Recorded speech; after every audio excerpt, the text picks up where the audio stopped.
एक बार एक मूर्तिकार अपनी छीनी और हथौड़ी से एक पत्थर को भगवान की मूर्ति का आकार देने का प्रयास कर रहा था।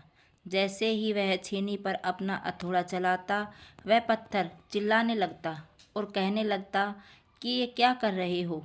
मुझे इतना मार क्यों रहे हो? मुझे बहुत दुख हो रहा है, तकलीफ हो रही है, पीड़ा हो रही है।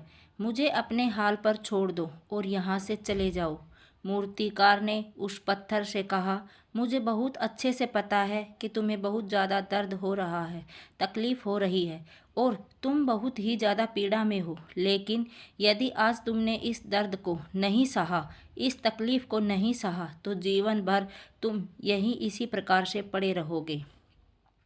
मुझे पता है कि तुम में आगे बढ़ने की अपार संभावना है। तुम एक बहुत अच्छे पत्थर हो, लेकिन यदि तुम इसी प्रकार से रहोगे तो कभी भी आगे नहीं बढ़ पाओगे। इतना कहकर मूर्तिकार औजार उठाए ही था कि पत्थर फिर से चिल्लाने लगा, गिड़गिड़ाने लगा, विनती करने लगा कि मुझे अपने हाल पर छोड़ दो। मुझे पता है कि जीवन के लिए कौन सी चीज़ सही है और कौन सी चीज़ गलत।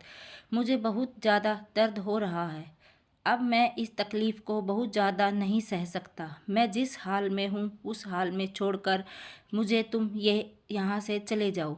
उस मूर्तिकार फिर से उस पत्थर को समझाने की कोशिश की, ज़्यादा अधीर मत बनो और अपने सब्र को बनाए रखो। थोड़ी देर और इस दर्द को सहो। यदि इस दर्द को सह लिया तो मैं भगवान की मूर्ति के रूप में तुम्हारी स्थापना करवाऊंगा और फिर दूर दूर से लोग तुम्हारी पूजा करने आएंगे और पंडित और लोग तुम्हारी सेवा करेंगे। लेकिन पत्थर ने उस मूर्तिकार की एक भी बात नहीं मानी।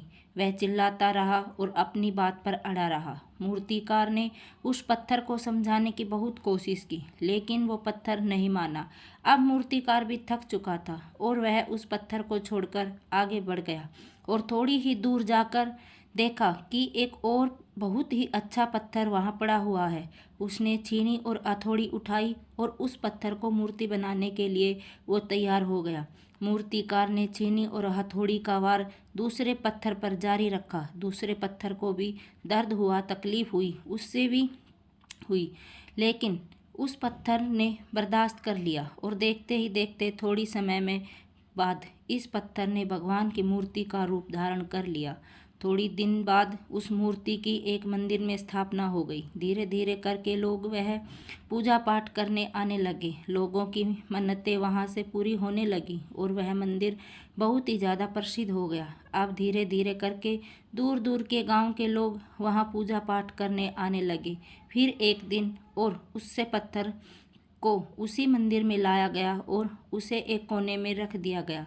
अब लोग जाते और उस पर नारियल फोड़ते। ये कोई और पत्थर नहीं, बल्कि वही पत्थर था जिसने दर्द को नहीं सहा था। अब वो पत्थर मन ही मन बहुत ज़्यादा पछता रहा था, दुखी हो रहा था और अपने आप से कह रहा था कि काश मैंने उस दिन उस दर्द को, तकलीफ़ को सह लिया होता तो आज लोग मेरी भी पूजा करते। इसलिए आप भी अपने जीवन में हमेशा याद रखिएगा कि जब भी आप अपने भविष्य की शुरुआत में किसी काम को कर रहे हों, पढ़ाई कर रहे हों या कोई भी काम कर रहे हों और उसमें आपको दर्द हो रहा है, तकलीफ़ हो रही है, ज़्यादा मेहनत करना पड़ रहा है, तो आप रुकिएगा मत, किसी और रास्ते की शुरुआत मत करिएगा, क्योंकि कोई और रास्ता आपको सफलता नहीं दे सकता है। आपको उस दर्द को, उस तकलीफ़ को सहना ही होगा और उस दर्द को, उस तकलीफ़ को सहकर आप ज़्यादा मजबूत बनेंगे और तभी आप अपने जीवन में आगे बढ़ पाएंगे।